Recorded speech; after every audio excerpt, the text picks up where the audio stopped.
ನಮಸ್ಕಾರ ವಿದ್ಯಾರ್ಥಿಗಳೇ. 10ನೆಯ ತರಗತಿ ತಿಳಿಗನ್ನಡ ಮೊದಲನೆಯ ಪದ್ಯ ಬೋಧಿ ವೃಕ್ಷದ ಹಾಡು ಅನ್ನುವಂಥದ್ದು ಈ ಒಂದು ಪದ್ಯಕ್ಕೆ ಸಂಬಂಧಿಸಿದಂತೆ ಸಂಪೂರ್ಣವಾದಂತಹ ವ್ಯಾಕರಣ ಸಹಿತ ಪ್ರಶ್ನೋತ್ತರಗಳನ್ನು ಈ ಒಂದು ವಿಡಿಯೋದಲ್ಲಿ ನಾನು ನೋಡ್ತಾ ಹೋಗೋಣ. ಮೊದಲನೇದಾಗಿ ಪ್ರಶ್ನೆಗಳು. ಕೆಳಗಿನ ಪ್ರಶ್ನೆಗಳಿಗೆ ಒಂದು ವಾಕ್ಯದಲ್ಲಿ ಉತ್ತರಿಸಿ ಅಂತ ಇದೆ.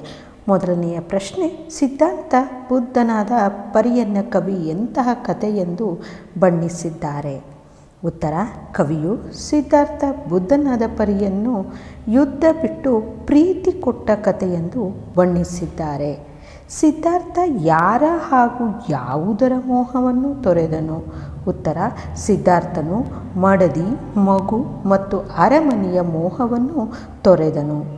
ಕಾಡನ್ನು ಅಲೆದ ಸಿದ್ಧಾರ್ಥನಿಗೆ ಹೊಳೆದುದೇನು? ಉತ್ತರ, ಕಾಡನ್ನು ಅಲೆದ ಸಿದ್ಧಾರ್ಥನಿಗೆ ನಾಡಿನ ಅರ್ಥ ಹೊಳೆಯಿತು. ಸಿದ್ಧಾರ್ಥನು ಕಾಡಿನಿಂದ ನಾಡಿನತ್ತ ಏಕೆ ಹೊರಟನು? ಉತ್ತರ, ಪ್ರೀತಿಯನ್ನು ಹುಡುಕಿಕೊಂಡು ಸಿದ್ಧಾರ್ಥನು ಕಾಡಿನಿಂದ ನಾಡಿನತ್ತ ಹೊರಟನು.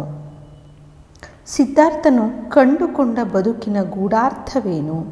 ಉತ್ತರ, ಸಿದ್ಧಾರ್ಥನು ತಪಸ್ಸಿಗಿಂತ ಜೀವ ಪ್ರೀತಿ ದೊಡ್ಡದು ಎನ್ನುವ ಬದುಕಿನ ಗೂಢಾರ್ಥವನ್ನು ಕಂಡುಕೊಂಡನು.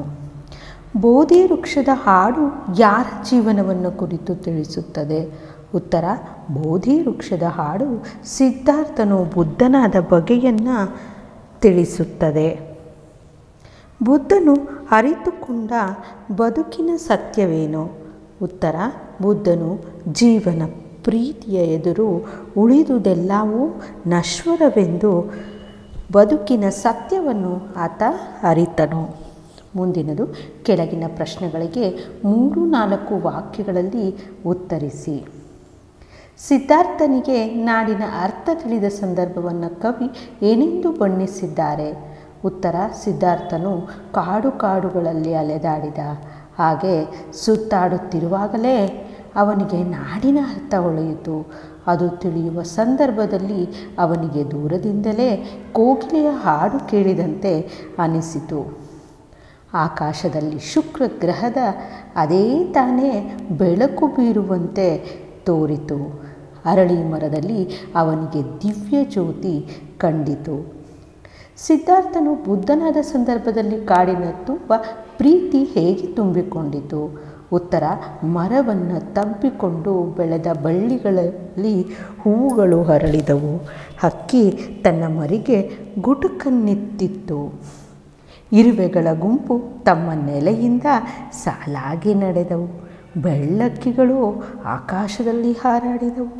ಗೂಡಿನಿಂದ ಹಕ್ಕಿಯ ಮರಿಯ ಹೊಸ ರಾಗ ಕೇಳಿಬಂತು. ಮಕರಂದ ಪಾನಕ್ಕಾಗಿ ದುಂಬಿ ಹೂವಿನತ್ತ ಹಾರಿತು. ಗಿಡಗಳು ತಬ್ಬಿಕೊಂಡು ನರ್ತಿಸುವಂತೆ ತೋರಿತು. ಸಿದ್ಧಾರ್ಥನು ಬುದ್ಧನಾದ ಸಂದರ್ಭದಲ್ಲಿ ಕಾಡಿನ ತುಂಬ ಪ್ರೀತಿಯ ಹೊಳೆಯು ಎಲ್ಲೆ ಮೀರಿ ಹರಿಯಿತು. ಮುಂದಿನದು, ಕೆಳಗಿನ ಪ್ರಶ್ನೆಗಳಿಗೆ 8-10 ವಾಕ್ಯಗಳಲ್ಲಿ ಉತ್ತರಿಸಿ ಅಂತ ಇದೆ. ಸಿದ್ಧಾರ್ಥನು ಬುದ್ಧನಾದ ಪರಿ ಹೇಗೆ ಅನ್ನುವಂಥದ್ದು? ಉತ್ತರ, ಸಿದ್ಧಾರ್ಥನು ಜನರ ಬವಣೆ ಪರಿತಾಪಗಳಿಗೆ ಪರಿಹಾರವನ್ನು ಹುಡುಕಲೆಂದು ನಡುರಾತ್ರಿಯಲ್ಲಿ ಅರಮನೆಯಿಂದ ಒಬ್ಬಂಟಿಯಾಗಿ ಹೊರಟ. ಹೆಂಡತಿ, ಮಗ, ಅರಮನೆಯ ಭೋಗ ಭಾಗ್ಯಗಳ ಮೋಹವನ್ನು ಅವನು ಕಡಿದೊಗೆದು ಕಾರ್ಗತ್ತಲೆಯಲ್ಲಿ ದಿಕ್ಕು ದೆಸೆಯಿಲ್ಲದವನಂತೆ ನಡೆದ. ಕಾಡುಗಳಲ್ಲಿ ಅಲೆದ. ದೇಹವನ್ನು ದಂಡಿಸಿದ. ತಪಸ್ಸು ಮಾಡಿದ. ಕಾಡಿನಲ್ಲಿ ಅಲಿಯುವಾಗಲೇ ಅವನಿಗೆ ಕಾಡು ನಾಡುಗಳ ಅಂತರ ಹೊಳೆಯಿತು. ದೇಶದ ಜನಜೀವನದ ವಿಚಾರದ ಅರಿವಾಯಿತು. ಹೊಸ ಭಾವನೆ ಹುಟ್ಟಿತು. ಅಶ್ವತ್ಥ ಮರದಿಂದ ಅವನಿಗೆ ಮಹಾಬೆಳಕೊಂದರ ದರ್ಶನವಾಯಿತು. ಆಗ ಅವನಿಗೆ ಪ್ರಕೃತಿಯೇ ಸಂತೋಷದಲ್ಲಿ ತುಂಬಿರುವಂತೆ, ಎಲ್ಲೆಡೆಗಳಲ್ಲೂ ಕೂಡ ಸಂತಸವೇ ವ್ಯಾಪಿಸಿರುವಂತೆ ತೋರಿತು. ಈ ಅನುಭವದೊಂದಿಗೆ ಆತ ಕಾಡನ್ನು ಬಿಟ್ಟು ನಾಡಿನತ್ತ ನಡೆದನು. ಪ್ರೀತಿಯನ್ನು ಅರಸುತ್ತಾ ಜನರ ಬಳಿಗೆ ಬಂದನು. ಜೀವಪ್ರೀತಿಯೇ ದೊಡ್ಡದು, ಅದೇ ಬದುಕಿನ ರಹಸ್ಯವೆಂದು ಅರಿತ ಸಿದ್ಧಾರ್ಥನು ಈಗ ಬುದ್ಧನಾಗಿ ಹಿಂದಿರುಗಿದನು.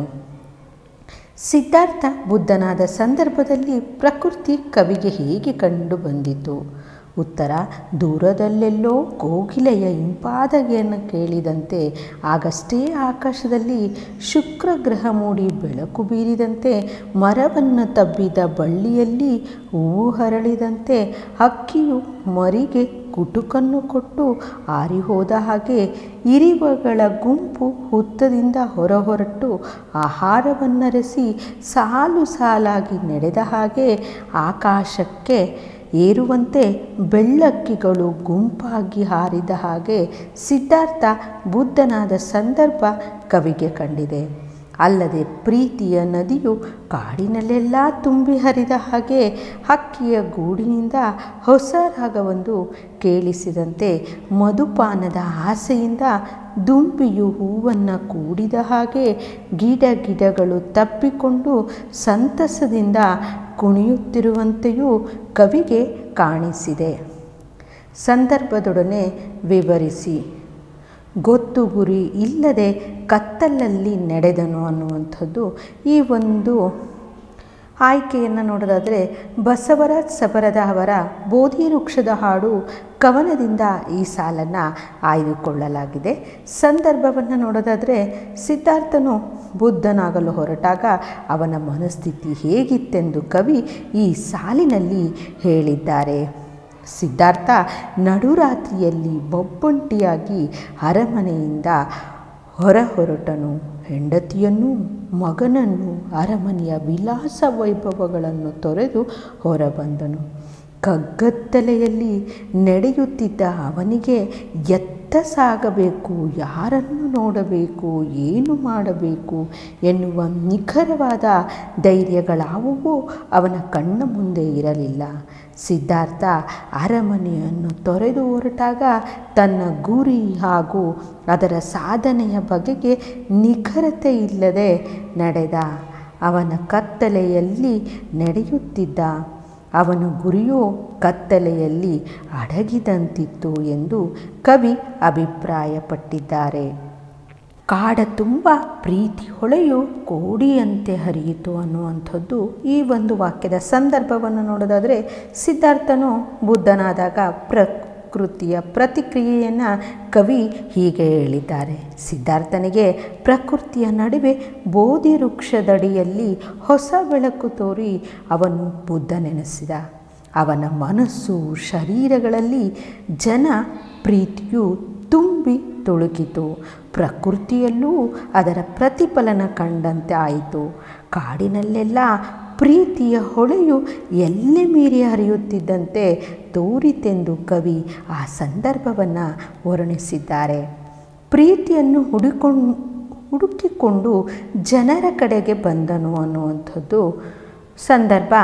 ಸಿದ್ಧಾರ್ಥ ಕಾಡಿಗೆ ಹೋಗಿ ಬುದ್ಧನಾಗಿ ಹಿಂದಿರುಗಿದ ಎಂದು ಕವಿ ಹೇಳಿದ್ದಾರೆ. ಸಿದ್ಧಾರ್ಥ ತನ್ನ ಮಡದಿ, ಮಗು, ಅರಮನೆ, ವೈಭೋಗಗಳೆಲ್ಲವನ್ನ ತ್ಯಜಿಸಿ ಅರ್ಧರಾತ್ರಿಯಲ್ಲಿ ಒಬ್ಬನೇ ಕಾಡಿನತ್ತ ನಡೆದ. ಆಗ ತನ್ನ ಸಾಧನಾ ಮಾರ್ಗದಲ್ಲಿ ಸ್ಪಷ್ಟ ಅರಿವಿರಲಿಲ್ಲ. ಕಾಡುಗಳಲ್ಲಿ ಅಲೆದಾಡಿದ, ಬಳಲಿದ, ಬಳಲಿದ ಅಂದರೆ ಆಯಾಸ ಆಯಿತು, ದಿಕ್ಕೆಟ್ಟ ಅಂದರೆ ದಾರಿ ತಪ್ಪಿದ, ಗೊಂದಲಗೊಂಡ ಅಂದರೆ ಏನು ಮಾಡಬೇಕು ಅಂತಲೇ ಆತನಿಗೆ ಗೊತ್ತಾಗಲಿಲ್ಲ. ಈ ಸ್ಥಿತಿಯಲ್ಲಿರುವಾಗಲೇ ಅವನಿಗೆ ಬೆಳಕು ಕಂಡಿತು, ಜ್ಞಾನೋದಯವಾಯಿತು, ಜೀವನದ ರಹಸ್ಯ ಗೋಚರಿಸಿತು. ಜೀವ ಪ್ರೀತಿಯೇ ದೊಡ್ಡದು ಎಂದು ಅರಿವಾಯಿತು. ಹೀಗೆ ಬದುಕಿನ ಗೂಢಾರ್ಥವನ್ನು ತಿಳಿದು ಬುದ್ಧನಾದ ಸಿದ್ಧಾರ್ಥ ಆ ಪ್ರೀತಿಯನ್ನು ಅರಸಿಕೊಂಡು ನಾಡಿನ ಜನರ ಕಡೆಗೆ ಹಿಂದಿರುಗಿದ ಎಂದು ಕವಿ ಹೇಳಿದ್ದಾರೆ.